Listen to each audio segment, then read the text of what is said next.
Freedom is the right to tell when they do not want to hear. CNN, MSNBC, Fox News. Tired of the same repetitive government narratives? And wave goodbye to the distractions and rhetoric of corporate media. For this is Anti-Media Radio. But I want to get the language right. The government is in trouble. You're all a bunch of slaves! A bunch of slaves! What we need in the United States is not violence and lawlessness, but is love and wisdom and compassion toward one another. What's your definition of me?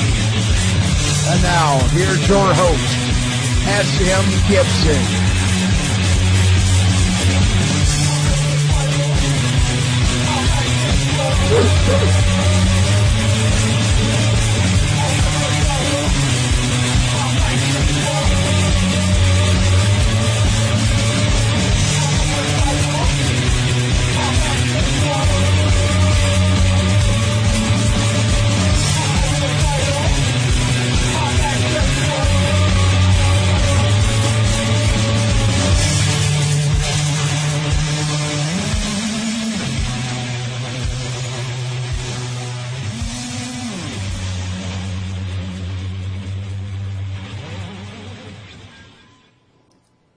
Judge not, and lest not ye be judged. Same note, same noise, same story. It's bad. It's terrible. That's what they want you to think, but that's not the truth. The truth is that things aren't as bad as they appear on the outside. Because things are only as good as they are inside of you. And how you live your life and with those around you. How do you treat those? Do you respect others? Do you love others? That's what we should be doing. But instead we fight, we point fingers, we always blame somebody else. Oh, it's this protester. Yeah, it's this guy over here.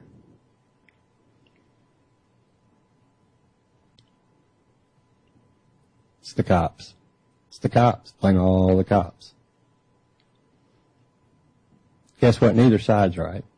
We're talking about individuals here. We have to forget that there's these organizations and you know, everybody gets lumped into this category or that category. But we're all the same thing. We are all the exact same thing. And yet, for whatever reason, we're going to get off into these corners and then point fingers back and forth at each other. While the government does what they want, when they want. Do you realize that in Syria, in the past 48 hours, U.S. bombs killed over 55 people? It was 56. The reports go up. All civilians, at least 11 children. Your tax dollars paid for that. Paid for that nonsense. It's July the 19th, 2016. I'm going to go ahead and bring on our co-host, Mr. Shannon Madden. Shannon, what's up? Living the dream all day, every day. Loving it. I don't know about loving it. Did you get a chance to watch the RNC last night? The Republican National Convention. I thought I was going to be, okay. You know, I've talked about it forever. I can't wait. I can't wait. And it finally gets down to the moment. I was like, nope. Yeah, rather anticlimactic. I think a lot of people, that's kind of the feel that I got from social media today, that everybody's just really burnt out on it, and it finally came and went, and nobody got shot, and There was nobody throw a hand grenade in the middle of the crowd, and it was a pretty lackluster affair. Very well orchestrated, very well planned, paint by the numbers. Just a dull party. Doesn't seem like anywhere I would have liked to have gone, even though I was invited. But we'll get to that later in the show. So, I mean, and again, really, it's kind of funny because the only drama left that we have is going to be at the Democratic National Convention as far as the folks that got burned. Man, the sea of chorus of millions and millions and millions of people. And it's going to be interesting to see which way they go to the polls now. There's, even though Bernie has cast his hat in the ring, with Hillary and is going to stand behind Hillary no matter what, that's the will of the party, then so be it. And we know that she has done everything she can to make sure that's the will of the party. Wink. Well, she's still not going to be president. I don't know. I used to debate you on this hot and heavy, but I'm beginning to think you're right. President Trump. Yeah. But then again, President Clinton. Well, I mean, at least said those words. It's before. Cancer or a heart attack, man. Which way you want to go? That's true. I'm sitting here trying to, looking over the highlights. And there's a lot of highlights. According to CNN. Screw CNN. Yeah. Go to www.theantimedia.org and get you some news there. We have quite a few stories that we're going to reference tonight up because in the middle of the Trump debacle and the fact that Melina stole the speech from Miss Obama, and I can't believe that you would do such a thing. And, man, she is just the latest in a long line of people. Remember how many politicians did the Clinton, remember when Clinton would clench his fist and have his thumb slightly out? Remember how many politicians, Republican and Democrat, that stole that little move, that signature move that he did when they talked to people? Because it looked so cool when Clinton did it. Oh, everybody stole it. I mean, man, seriously, and it's very non-threatening. Somebody's got their fist at you, but their thumb's up just a little bit. It's like, man, chill out, though, but I got a point to make here. My fist is ready, but I'm not going to use it. Mm-hmm. Oh, man. So it's interesting to me now if Clinton actually does show up in the general polls, and suddenly there's going to be some drama, some major drama. And of course, it's just going to confirm what we already know, that, this whole thing is rigged anyways. That's why Clinton is where she's at right now to this point. But if Trump wins, then I guess there is a little hope that maybe the system is real after all, right? Well, you don't think he's not going to roll over and lay down the minute he gets there, do exactly what they tell him to do? You're sadly mistaken. Right. Now, he may give some of that crazy rhetoric and this, that, and the other in front of the TV cameras, but behind the scenes, business as usual will continue to run the United States government. Corporate bought and paid for. And now the big business has one of their own sitting in the big chair. Of course, they've had one of their own sitting in the big chair for a while now. Remember G-Dub? Oh, well. Jeb with an exclamation Daddy. point. Where is he? Jeb. Oh, man. I wish he'd come back. Who ever thought they'd say that? Is Marco Rubio going to speak at the Republican National Convention? I don't think so. I don't think so either. Don King is. He was a very prominent Republican there for a few months. Him and Ted Cruz. Yeah. Whatever happened to that guy? Ted Cruz where is he? Have you seen him or heard from him anywhere? Mm-mm. That was a crushing defeat. Bless his heart. Yeah. He really honestly thought he was going to win. Yeah, he went away. Yeah. Because some people in some suits pulled him in the back room and told him, you're going to win. Did the same thing with Marco, too. Mm-hmm. That was Nick's pony, Nick Barnaby. The founder. Me and him both. I thought that. Yeah. When Nick told me, and on paper, it looked like both of you were right. But this is we're seeing American politics at its absolute zenith of just crazy with this particular election, with who we have left. But meanwhile, while all this hoopla is going on, this little wrestling match that everybody keeps talking about is going on, we've still got some major stuff brewing in the Middle East right now. Oh, it's unreal. The Turkish coup. Timing on that with the 28 pages. Yeah, I mean, it's just like everything all at once.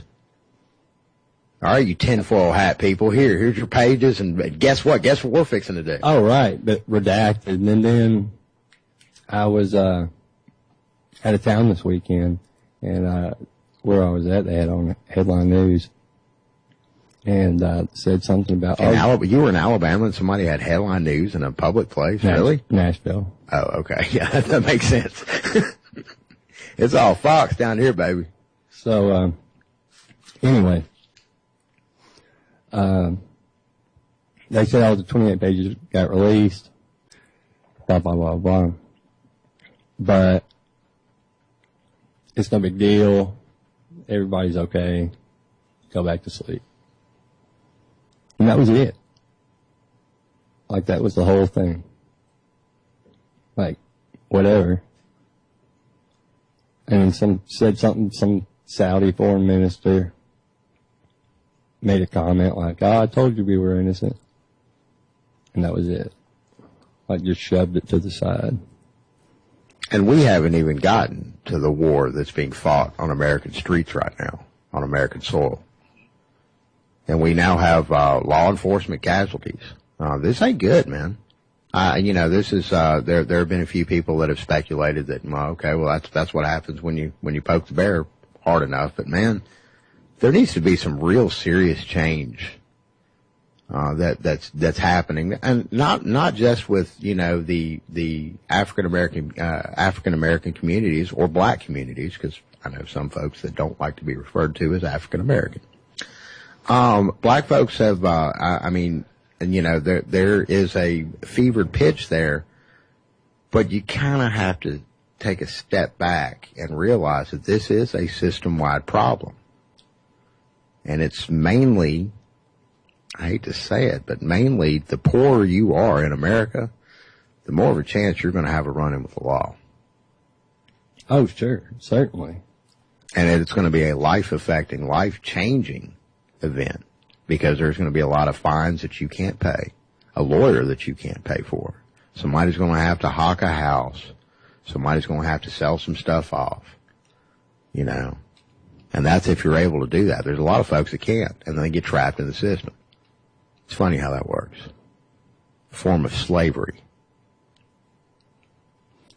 And that's going to continue no matter who you vote for. Whether you're Republican or Democrat, that's where we're headed. And you can go ahead and keep working. I'm a working American. I'm the backbone of this nation. I am. I'm a working American. I'm a plumber by trade. I make zero money from doing this job. I do this for anti-media, but just simply for the love of it. So yeah, I'm a member of the working poor. So let me go ahead and just speak up real quick. Yeah, we're being screwed. We're being screwed by all sides, particularly by the United States government. They have taxed and fined us to death. And there's no way, even if we don't have to pay the fines and we get a little tax break on our taxes. Justin King, who's with the Fifth Column, he posted something on social media recently that was a breakdown, I believe from McDonald's, on how much a person that makes minimum wage has to work in order to survive. Now, first off, the numbers are hilarious. And basically what it broke down to is that you had to work two jobs, a total of about 72 hours a week, 72 or 75 hours a week, something like that. And out of that, you pretty much had a breakdown that had you saving like $27 a week. Did not include, incidentals like gas, and upkeep of your vehicle and a few other things. But I mean, even someone who makes in the, let's say, 40 to 50,000 range, and you break it down with how much they pay in rent, how much they pay in car payment, insurance, all the health insurance that is now mandatory and required by the United States government. All of the incidentals, everything, you're doing damn good to break even at the end of the month. And God help you if you have any revolving debt. Or not revolving debt, but your, credit cards and, or a mortgage payment or something along those lines. Enough's enough. We live in a country where at one point in time, you could work minimum wage and afford to buy a house, to actually save, to put your kids through college, what happened? Those days are gone. Why the divide between the haves and the have-nots? Those are the questions we need to start asking ourselves when we start discussing some of these other issues. Because the haves are running rampant all over the world right now. For what? Greed. And your sons and your daughters, in the form of soldiers, in the form of law enforcement, are dropping like flies. Meat in a grinder. And that's sad.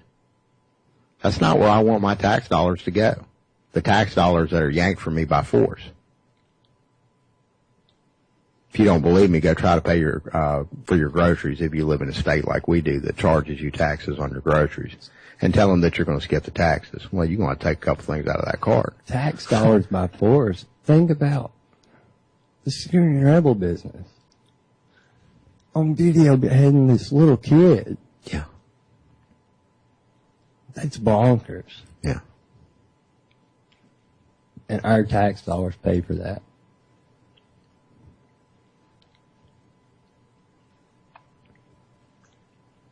That's just really, really, really disgusting. Why a group of people allow that kind of behavior to go on. Why are we still in the Middle East? I don't know. Really? Why are we still in the Middle East? At the end of the day. We're in Afghanistan because of opium, I think. Yes.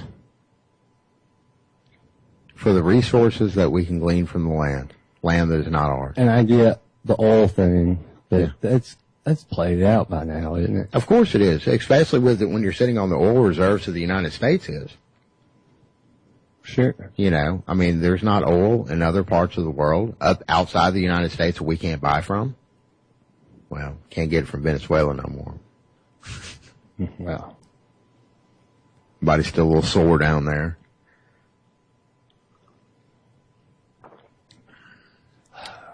Yeah. Why, though? My question to you is why are we... There's people in the streets finally.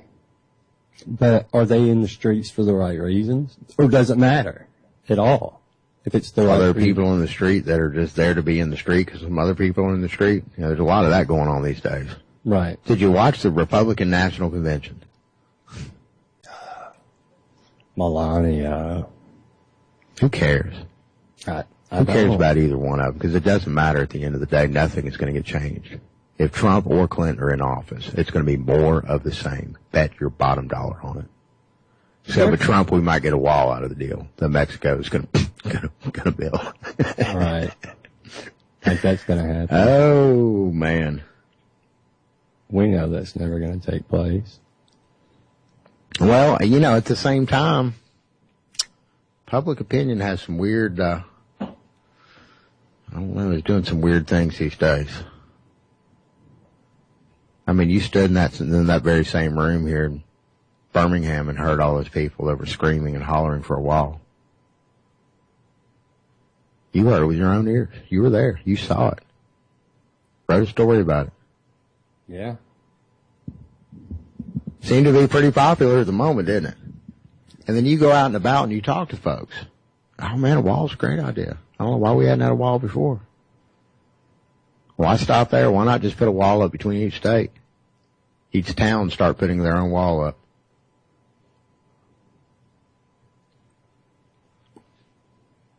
They should do that. Ask some people from Berlin how they feel about walls. Because walls work two ways. Not just one. We need a wall up around Canada. All that great pot they're growing up there is finding its way down here in the United States. Think of the children.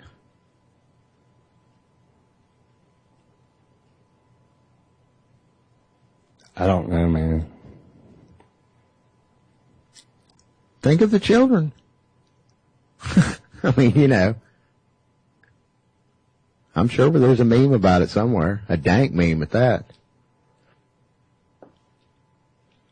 I mean, I hate to be so somber and I hate to be so just down in the dumps about it, but I mean, that's where we're at right now. We need to start discussing alternatives. People need to start talking first. You know, that's the only way that we're going to be able to work through race relations in 2016 America, is conversation, an honest conversation, not just a bunch of screaming and shouting at one another, a bunch of guns drawn.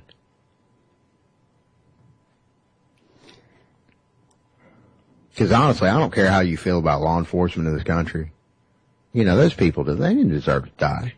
Just like the no, they didn't at all. Just like the many people unarmed that are dying at the hands of lazy police officers all across the nation. When I say lazy police officers, they don't feel like running after nobody. They don't feel like explaining themselves to somebody. If they see fit, they can shoot you and make up a story about it afterwards.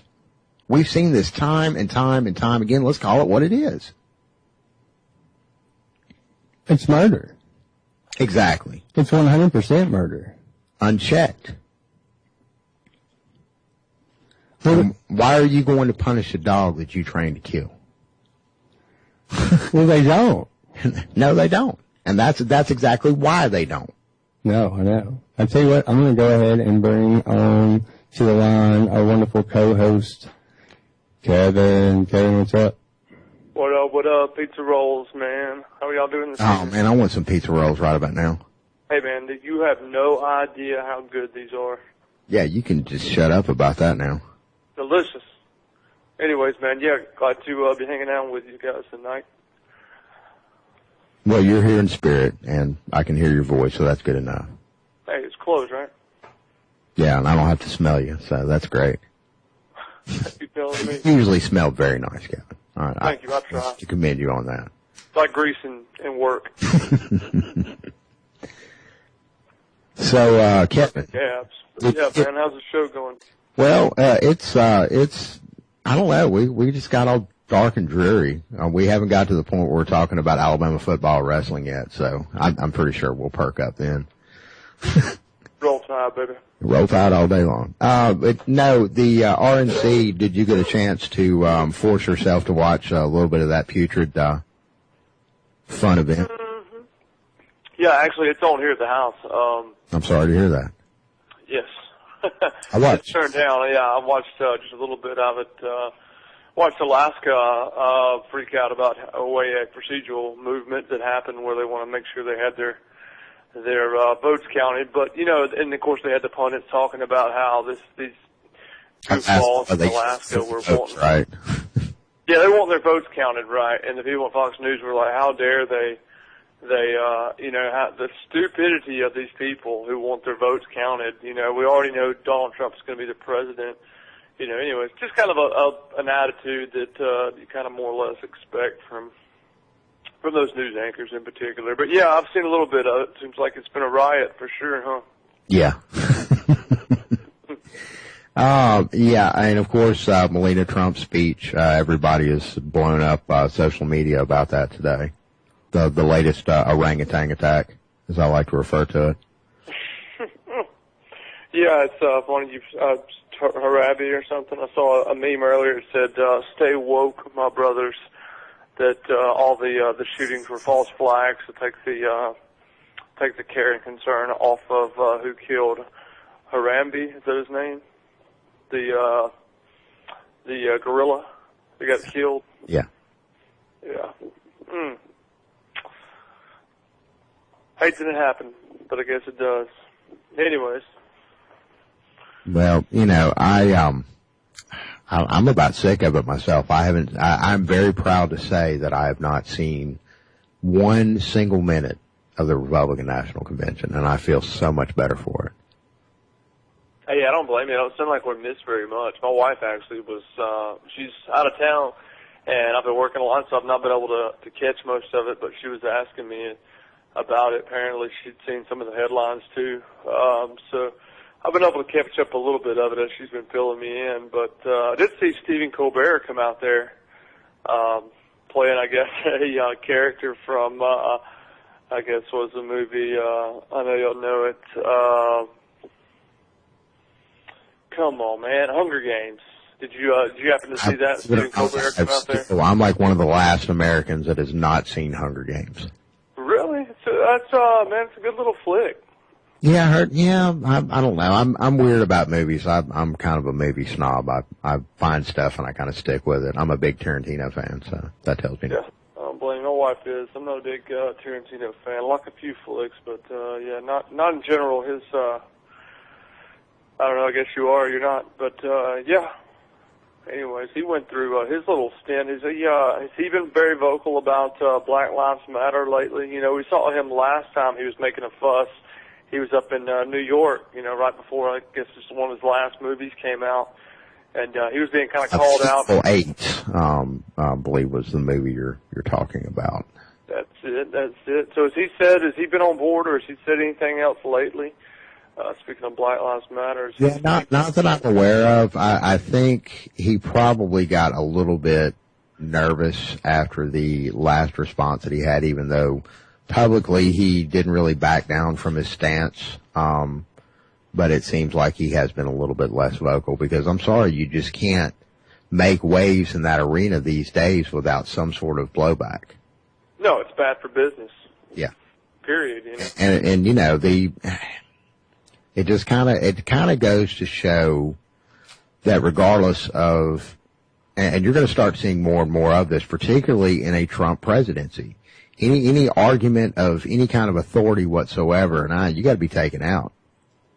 And, you know, we're seeing that now. If anyone is in any way critical of police officers in this day and age, you're pretty much put on a list right off the bat. Oh yeah, it apparently doesn't take very much. And if it's not the list that the federal government's doing, it's the list that your neighbors are compiling in their head. You know, when you have the conversation at the you know, whether it be in the local Facebook group or at the stop sign at the end of the road, you know, this day and age, if you criticize law enforcement to any degree, sometimes, and it's growing even more and more of a thing that's happening. Really, I mean, the frequency in which I see it is almost appalling. That you hate police. That is you're already indicted if you criticize police or law enforcement, whether you criticize an individual for the actions that they've taken, if you criticize the general police policy, you know, the next thing you're being told is that you obviously hate the police. You know, and that's such a false paradigm that's being set up here, and it's a shame that so many people are being forced into one or the other. It really, really is.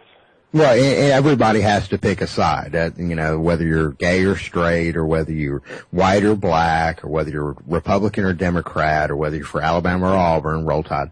You have to pick a side. You have to. You know, yeah, you're being forced to. It's this constant, you know, and one side's good and one side's evil, but the side that's evil thinks that they're good, and so on and so forth, and vice versa. And I mean, it's with everything. Every single little thing has been, you know, put in this little compartment now.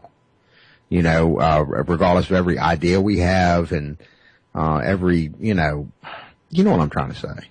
Oh yeah, completely. Well, and that's what bothers me about the, you know, I think anybody is obviously perturbed. Anybody who has even the smallest of heart and the smallest of sanity is bothered by the shooting and the killing of innocent people, regardless, you know, if they're police officers or both sides, man, or civilians. You know, everybody's sick of that, and everybody understands that's a big issue. You know, but people at this point, you know, there's so many people that are not paying attention that we need to make sure that we remember that everybody doesn't we don't always have the answer. I know I don't have the answer to the problem, but the way a lot of this stuff is being carried out the complete wrong way. It's a shame, man. It really is the way that we're heading. But what can you do? Trump's going to make America safe again. Is that what the slogan is now? Make America safe again. Safe again, yes. Right, safe again. Gotcha. Okay. Very important distinction there. Yeah, I'm glad you. If I started to get that wrong, make sure to please verbally slap me down and remind me. We got so used to making America great again, and I guess we're already great, so that's good. We got that out of the way. Right, definitely. And yet we're facing some of the biggest. What do you think?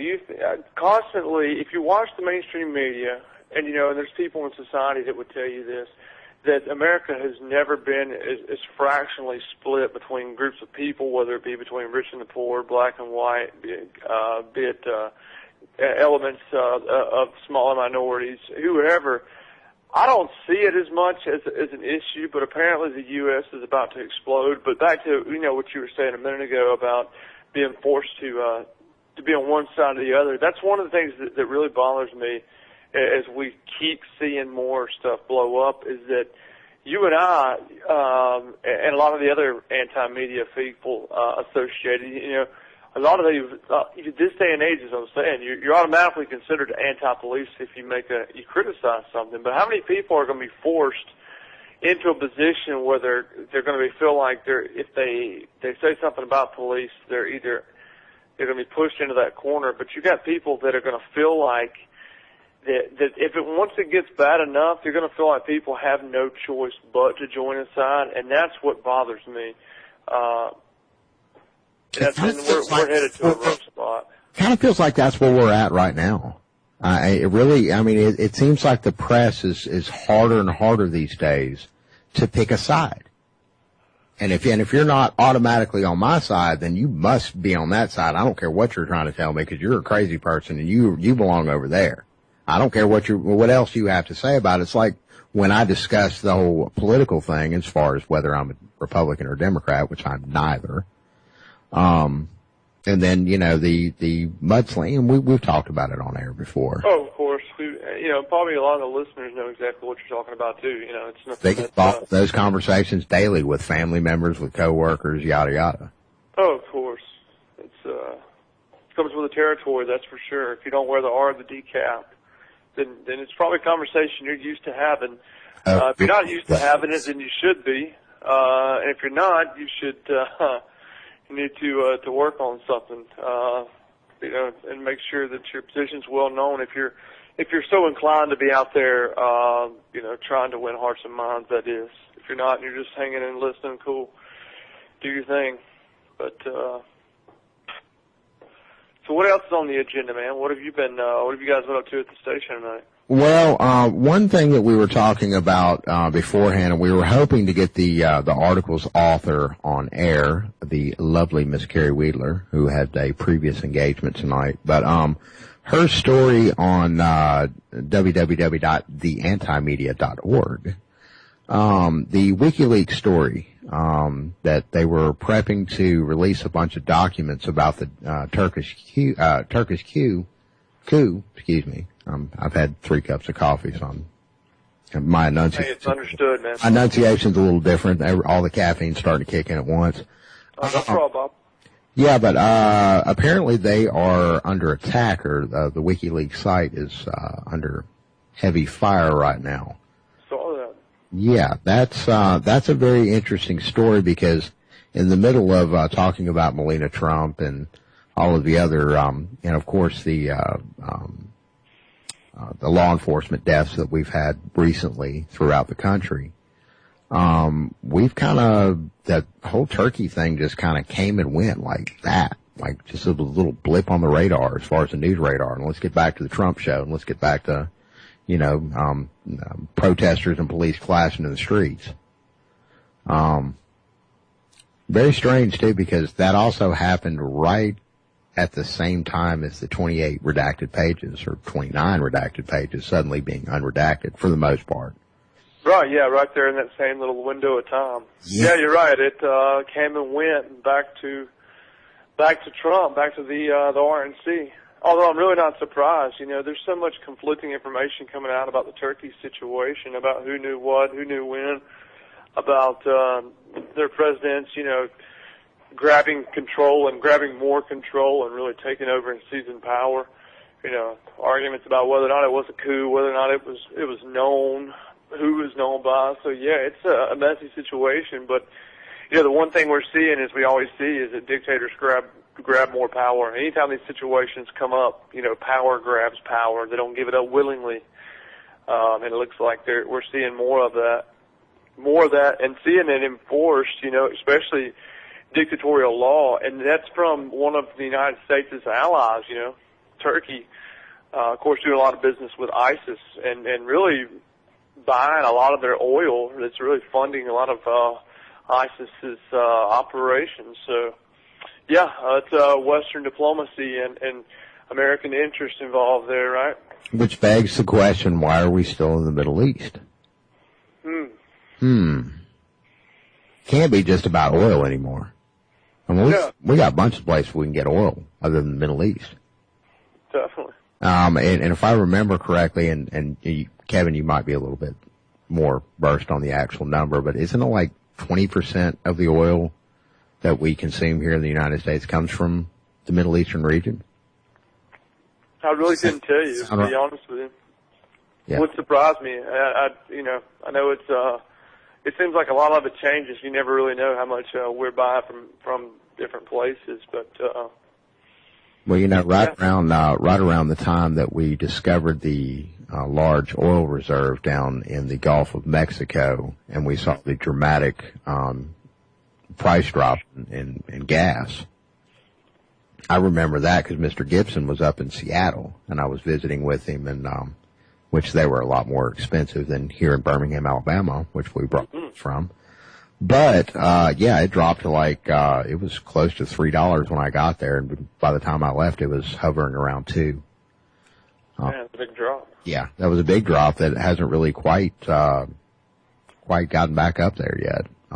Bought some gas today, and I still paid under $2 a gallon. You know, OPEC's strength, all their hold they've had, or they had at one point in time, a lot of that's being challenged so much. You know, so many countries are finding oil and continuing to, you know, whereas OPEC, you know, kind of came together and controlled prices a lot more. A lot of other countries are saying, you know, screw it. You know, the Saudis in particular are saying, you know, we're not worried about crashing the oil market. We need money. And so they're continuing to drill, you know, and continuing to put out oil. So, you know, there's so much oil on the market right now that the prices, you know, of course, collapsed, and who knows? You know, it's probably going to continue to do so. That's crazy stuff. Crazy stuff.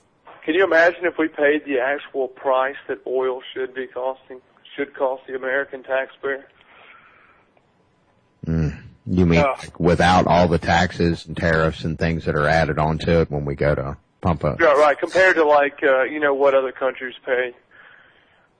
You know, we're using the petrodollar. In hindsight, I asked that question, and I really don't know how you would actually come up with an answer, but I know I've seen this theory or this question posed many times in online discussions. You know, can you imagine, any time really that the gas price really gets back up to its $4 kind of highs, people start asking those questions about, you know, hey, what do we do to get rid of this stuff, and how can we find a different source of oil? So, yeah, as long as it's down, we're not looking, are we?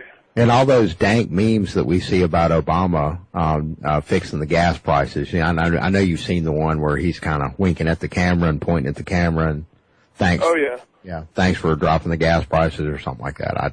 Oh yeah, smooth operator he is. Yeah, he had everything to do with that.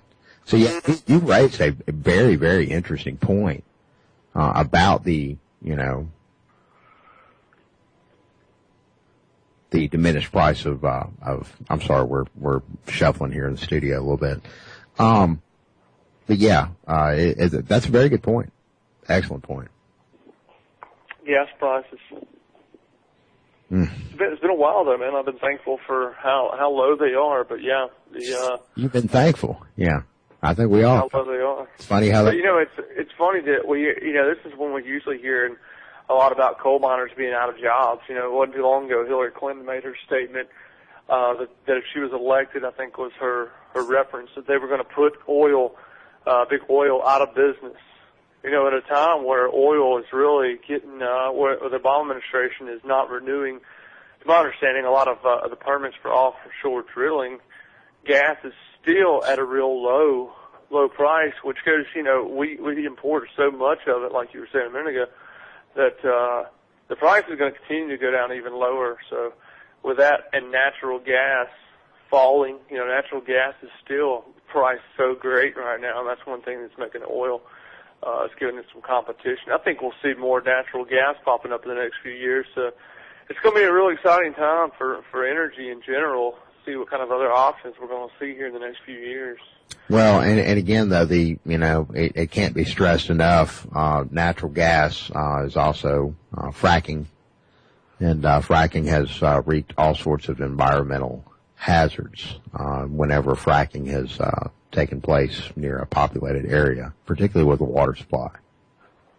People would hate you guys. Probably would hate me if you knew my thoughts on that, but on fracking. Well, and again, we all say it. The reason I say that for another conversation off the record. Like that, because we are here in Alabama, in central Alabama. We're sitting on one of the largest natural shale formations in North America, in the St. Clair County region. Yes, that's been reported for a few years now. You have a lot of people up there that have leased mineral rights to their property. I don't doubt that. A lot of people will be surprised they don't already have them. Yeah. Yeah. That's right, people. If you're listening to that, you do not own a property below unless you've, of course, purchased it.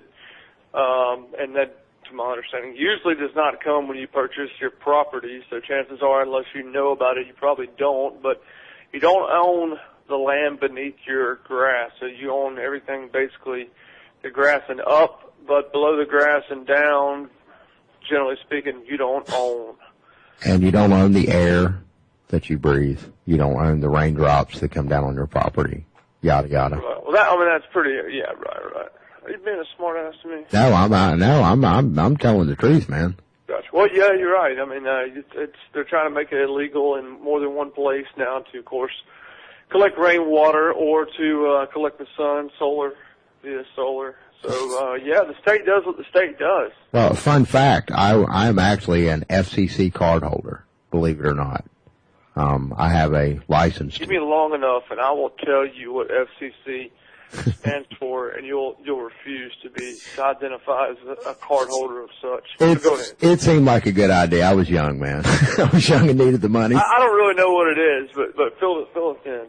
You mean FCC is in the federal card holder, and one of the things you learn when you study mass communications and broadcasting and things like that in college is, the government owns all of the airwaves, and they own not only just the airwaves, but the air that it travels through. It's yet another example of taxation as theft. That's it. Yep. If you don't, chances are you probably don't own it, whatever it is. Because everything we bitched about our tax dollars are paid for. Our own money. We're bitching about how our money's being spent right now. That's what we spent the first hour of the show doing. Oh, great. But you obviously sour mood tonight. Well, you should go move to Somalia if you don't like it. Ooh. Okay, fine. I'll put up with it. Where's my cable TV at? My roads. Oh, man. What else is going on in your corner, Kevin? What has kept your interest in the news lately? Ben, I'm a little curious about the situation, and the guy, I think it's interesting that I believe the anti-media may have also posted about this. I know I saw the fifth column, I think possibly mentioned this.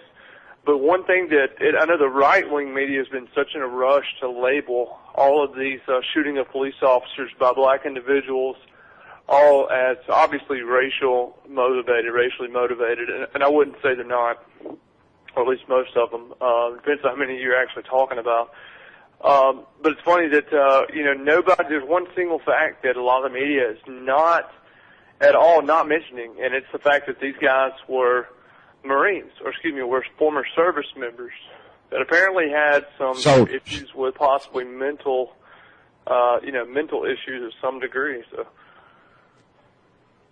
Yeah, we tend to always skim over that sort of thing when we talk about mass shootings in America, as far as and we've touched upon it on this show, that, not only military trained, but also in some cases with history of some sort of mental instability or are currently taking some sort of FDA-approved medication that may cause suicide, one little small side effect. And I guess, if you're a soldier, what better way to commit suicide? Right, than go out like that. Yeah, like these guys did. Again, what it is.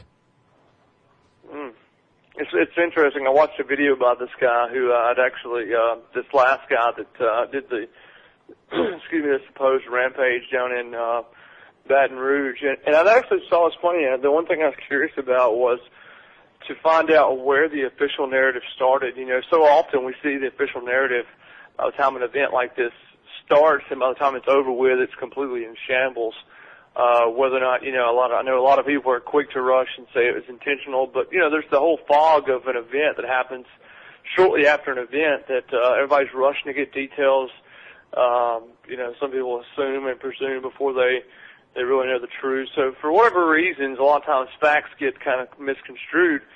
So I've heard some alternative versions about what actually happened in Baton Rouge.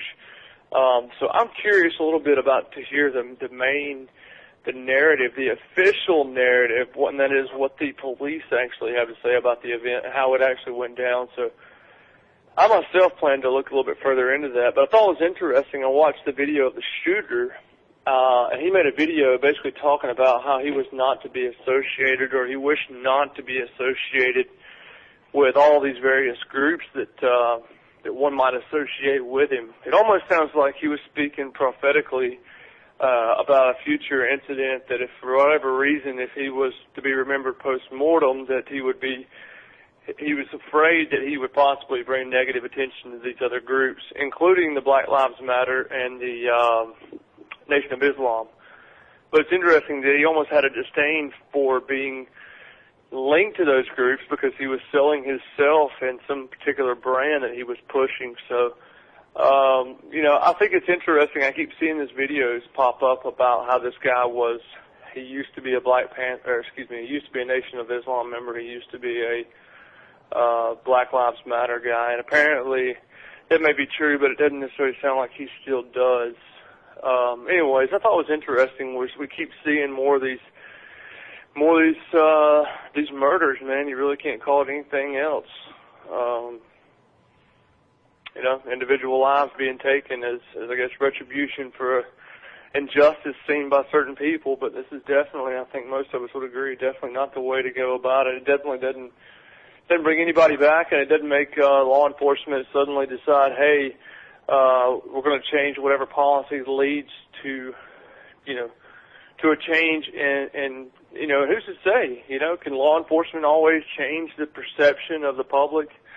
Do they even think that they can? So, I don't think we expect police to decide to change their tactics tomorrow because individuals are dying that are on their team. So, yeah, sides again. Everybody's got to pick a side.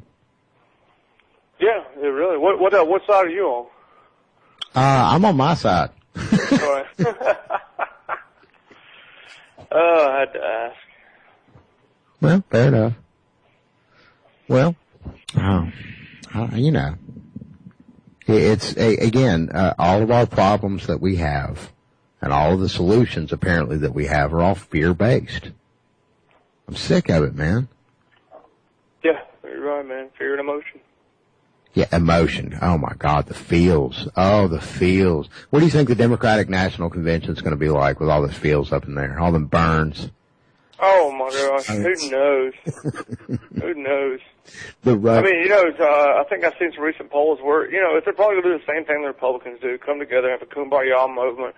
Everybody realize, well, hey, the infighting's over, let's coalesce around the main guy. So, yeah, I think probably the Bernie people will, as much as he had some really devout followers, dude, his followers are nothing like Ron Paul's camp was. Those guys are legit followers, so, and of course Ron didn't go out and endorse Romney, the base or the equivalent of, so, I'm going to be surprised if they go and jump ship happily to Clinton, whoever's, a lot of them are, no Trump. As long as we don't have Trump, that'll be the move they make, so. So is this the election that we finally see the big push for a third party candidate, or at least see a better showing than the average third party candidate that we've had in the past? We've already seen it. I mean, Gary Johnson right now is polling like 13%, which is 2% away from what he needs to be in the national debates, according to the Presidential Debate Commission. So that in itself is already showing that that the Libertarian Party has gained more of at least a public following between peoples at home than what they had any previous year. So looks promising. Don't expect them to win by any means, but there's a lot of behind the baseball that's being played to bring a third-party message to the American people. So it's got to be done one way or a multitude of ways. So this is definitely one way that's happening. Jill Stein has popped up in a lot of conversations recently too. Seems like she has gained a little bit of momentum as your alternative woman candidate. But of course, I've seen a lot of things that I like out of Jill Stein. Oh yeah, she's got some good ideas. She's more or less, I'd say, a more devout and a more I won't say pragmatic Bernie Sanders. They've got a lot to do, a lot of similarities. She recently had a piece I was reading where Bernie refused to even come or to address or even accept the idea that the Green Party was trying to make contact or coalition with him. He refused to even acknowledge that they had attempted to even meet. So yeah, but their views are really similar, but he's a little more pragmatic where he's willing to join the libertarian. He's willing to do his thing within the Democratic Party and do it however he's got to do it, whereas Jill Stein is more dedicated to the third party push as a means for her idea of reform. But yeah, she's made some stirring, but that's probably still, it's on the back of all the wave that we're seeing from the people that they're not your genuine, usual R&D candidates. They're R&D, but we're seeing different candidates, and we're seeing an anti-establishment push, or at least the skeleton of what was one. So yeah, I think that's probably a little bit of the reason why the Libertarian Party and of course the Green Party are getting a little bit of a ride on the back of.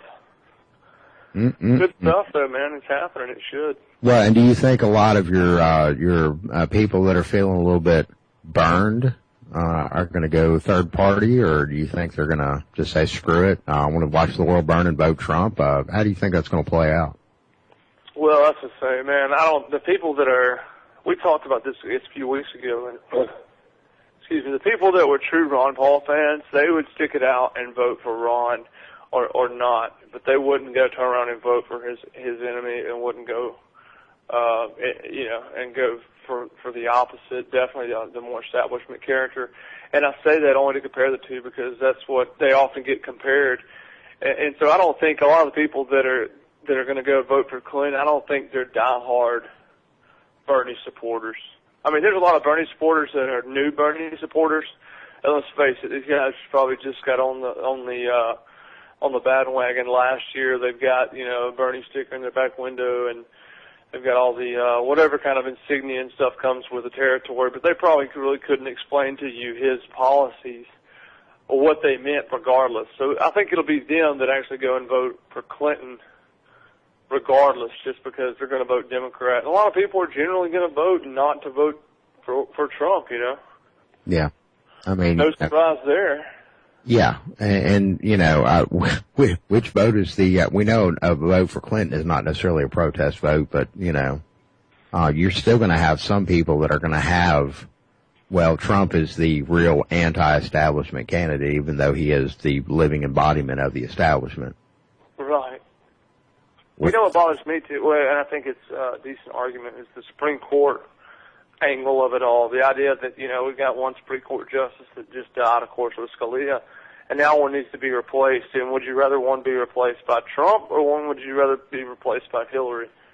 You know, obviously we could argue that it probably wouldn't have been much of a difference 10 years ago or even 5 years ago. We'd hope there would be a big difference now, but, you know, that's one of the arguments that I hear the most oftentimes, that, hey, it's the Supreme Court justice. We don't really like Trump, but, hey, this is what we got to do. So.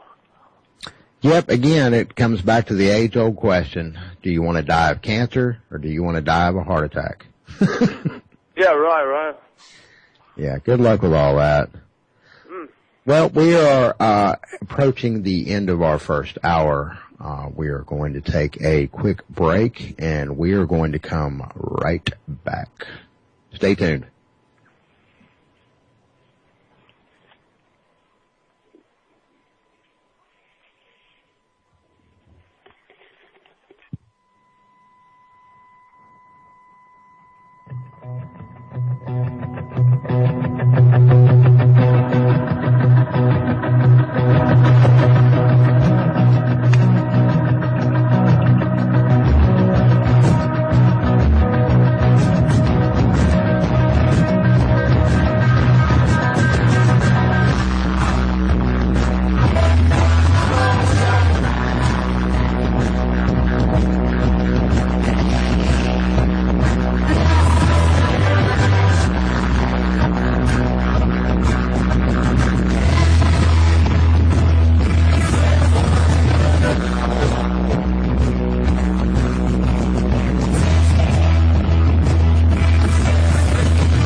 And welcome back to the second hour of the Anti-Media Radio Show. I'm your co-host, Mr. Shannon Madden. Mr. Gibson will be back on momentarily.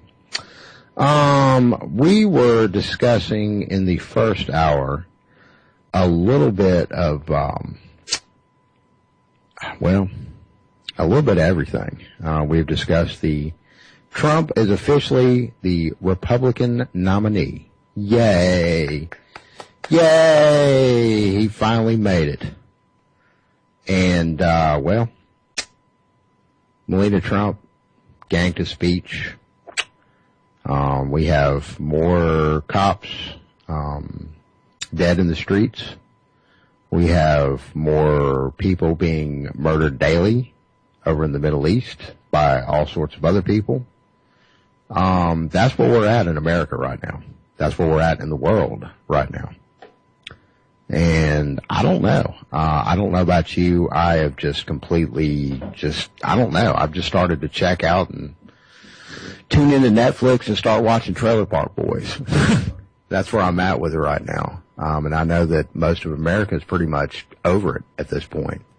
Now, whether they're over it enough or not to take it to the polls or stay at home or get online and scream about it, I don't know. There is a general feeling of apathy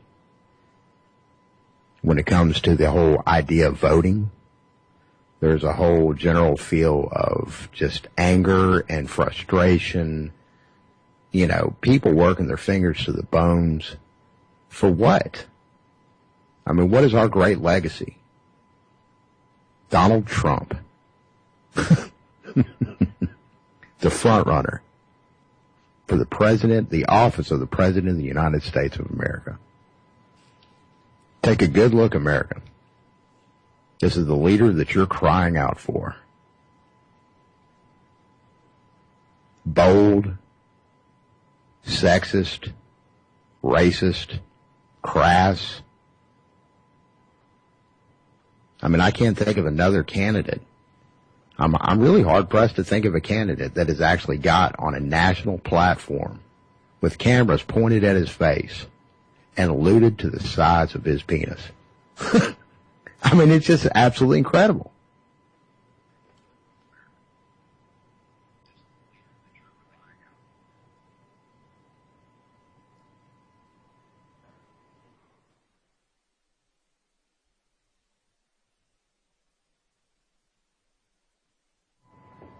Sorry about that. We are having some technical difficulties in the studio tonight. Thank you for bearing with us. Yeah, getting back to the matter at hand, it's really all about division and fear. And I just kind of want to touch on this for a minute. That fear has driven us to where we're at right now. We have, on the Democratic side of the fence, a whole chorus of people are afraid of this crazy madman, Donald Trump, who's going to build a wall up, who's going to divide us even further, who's going to suppress free speech at every twist and turn, particularly when it's anything that happens to be in contradiction to what he has going on, what he has to say, policies that he himself might try to, enact when he's president. On the other side of that fence, we have Republicans deathly afraid, and rightly so, of a Hillary Clinton in office with the highest death toll, the highest kill count of any presidential candidate that stood on the dais during the 2016 presidential campaign. Now, we also have third-party candidates available, but there's a lot of fear there that, well, my candidate's not going to win anyways. Because people have figured out that the system's rigged. It's rigged with corporate dollars, bought and paid for, politicians to enact laws and put things together to help their other rich friends that put them into office stay even richer and expand the divide between the haves and the have-nots. It's insane. And here we are in the middle of it, having this discussion.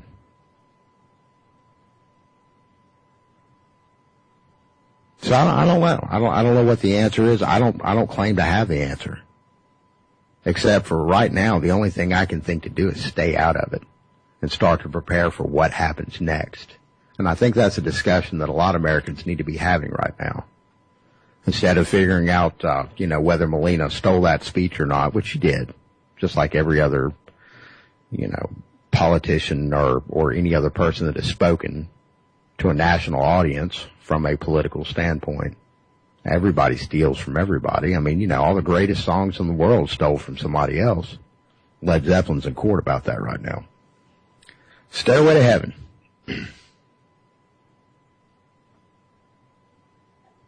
And that's not even the real news. Who cares about that? That shouldn't even be a discussion. The discussion needs to be taking place about what's happening on the streets of America right now. The fact that you have cops that are murdering unarmed citizens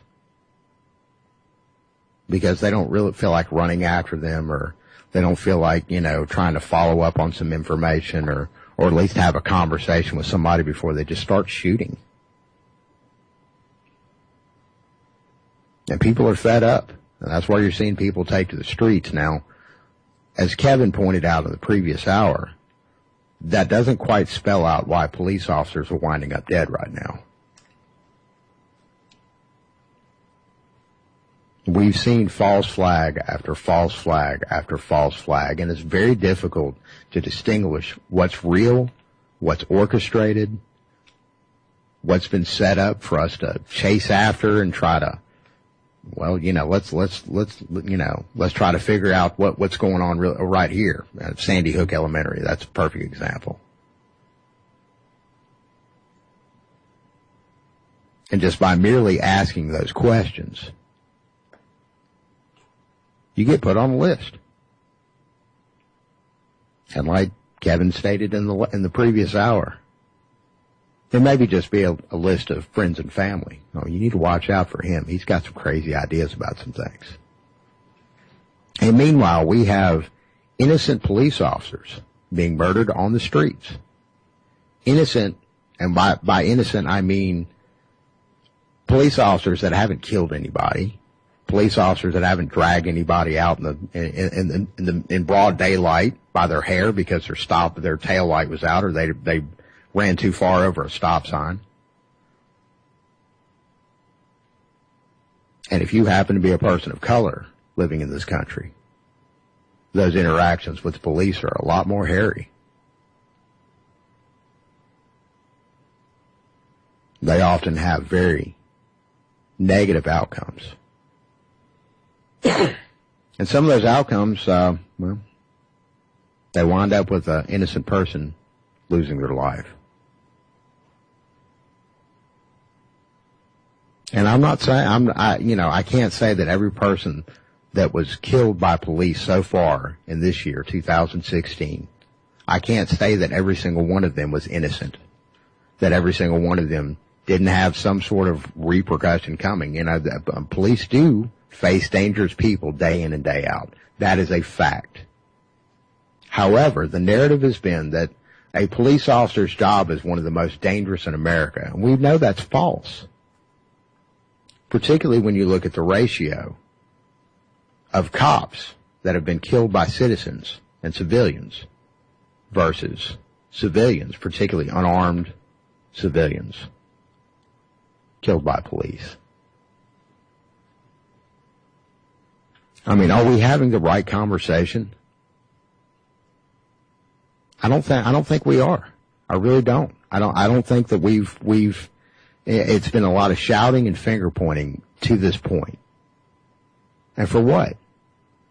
So everybody can be afraid of one another. Everybody can pick a side.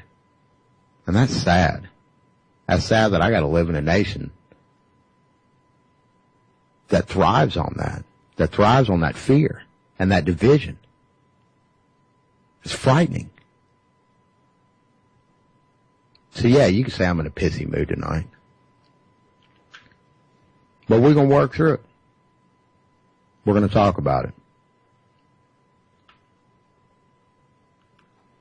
Well, also on the antimedia.org, which very quickly I need to point out that we are being broadcast on www.ucy.tv/TAMR for the Anti-Media Radio. And you can check us out every night, Monday through Friday. Our wonderful founder, director, El Presidente, Nick Burnaby.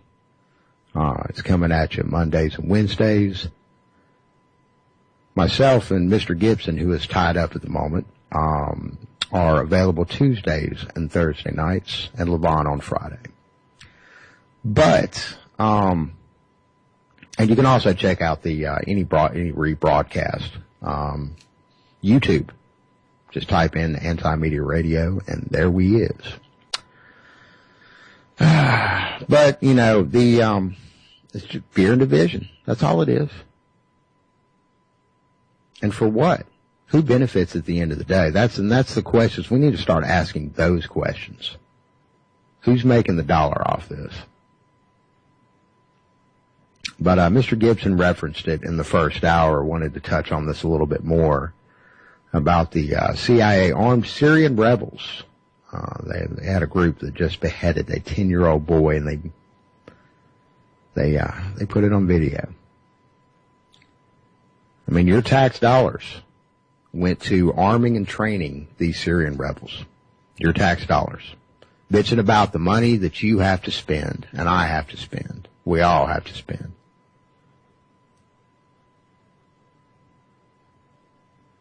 But they claim the youth was a captured Palestinian, 10-year-old boy fighting for Palestine.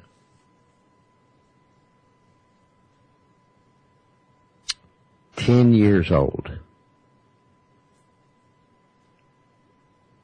But it surfaced online Tuesday morning, and it's absolutely horrible. If you have seen it, I really don't encourage anybody to go look for it, because you have to be pretty bent to even just be able to watch it without just gross. Your tax dollars. Why are we still in the Middle East? Why aren't we asking these questions? Instead of who's going to be president, who's going to save us? Nobody's going to save us. It's going to be business as usual. Especially not those two. Those two have preached war since the very beginning of this campaign. Both of them, both candidates, because let's go ahead and face it, Bernie's out of this thing. We know he is. He's already pledged his support to Hillary Clinton. There'll be probably a little bit of drama during the DNC, but, you know, what are you going to do? Play it up for the TV cameras, and eventually Hillary will get it, and there'll be a bunch of confetti, and everybody can start wishing that we had a woman president finally. And, you know, bear in mind, we were talking about in the previous hour, there are much better choices for a woman president than Hillary Clinton. Jill Stein is definitely one of them. Kind of like her. She's, you just need to Google her and check her out. If you haven't kept up with her already. She's got some pretty cool stuff to say. It's got some great stuff to say about Snowden. And I'll leave it at that. Gotta save us from this. And meanwhile, your tax dollars went to cutting the head off of a 10-year-old boy.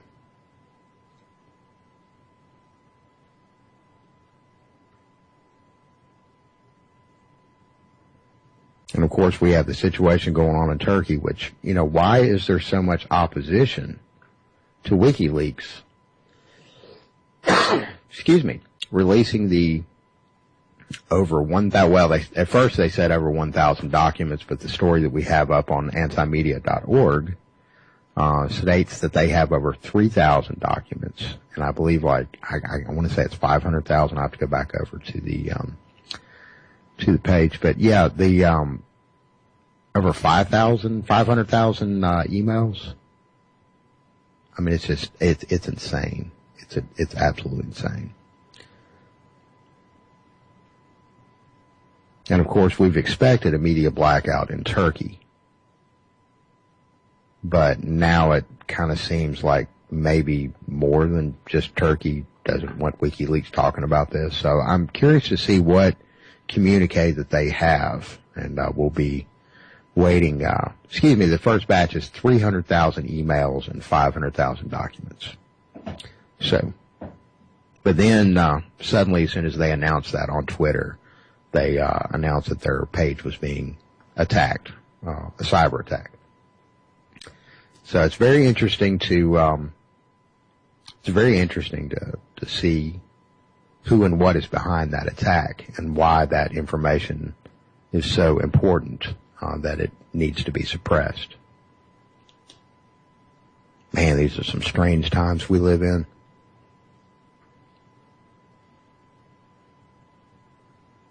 And we need to start talking about how we can make it better. And not better for everybody as a whole. Let's just start with the people next door. You know? I mean, how many of you listening to this broadcast really know your neighbor? I mean, really genuinely know your neighbor.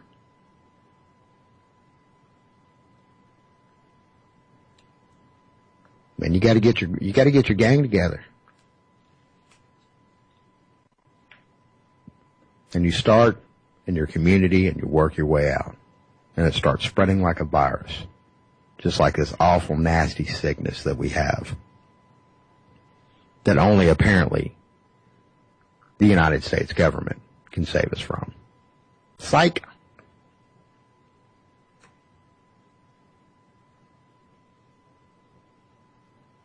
So, I'm at a loss for words. I'm so sick of this. I'm so sick of living under this fear.